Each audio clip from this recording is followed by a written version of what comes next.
چیو بریم؟ همونو دیگه. متروه؟ نه لوکیشن رو بزن هاسپیتال. کی زد رو مال؟ خودت زد.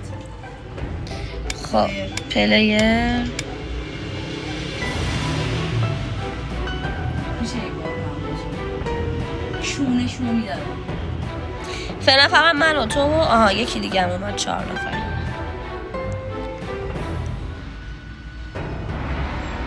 سارا تویی؟ جدی؟ مانستر تویی؟ نیمد آدم چرا با من اومد؟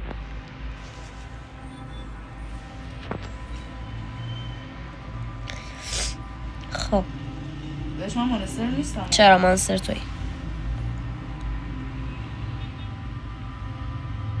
بریم توی فروشگاه.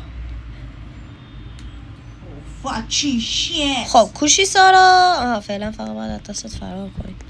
چرا باید ما توی یه فروشگاه باشیم؟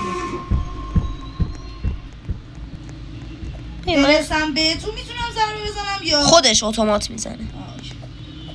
من توی اتاقم. یه ذره دیگه میای بیرون، نگران نباش. ما باید فعلا تایم داشته باشیم فرار کنیم. افتادم پایین. درو وا کن. ای سلام. من این بالا. تو مادر جنده مگانو یه جوری مادرتو میگم، یه جوری نه تو به 8 روش سامورایی میگم. کینه که سارا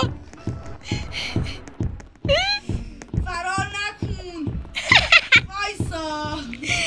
به سمت مگان بودو لطفا، سمت من نیا. سارا بیخ گوشم رد شدی که صافم. عالیه. کی به این آسو خوندنه بود؟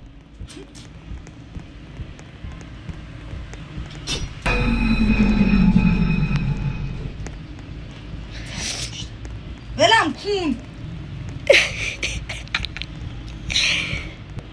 خفتت که بغلت رد شد. باز شو وای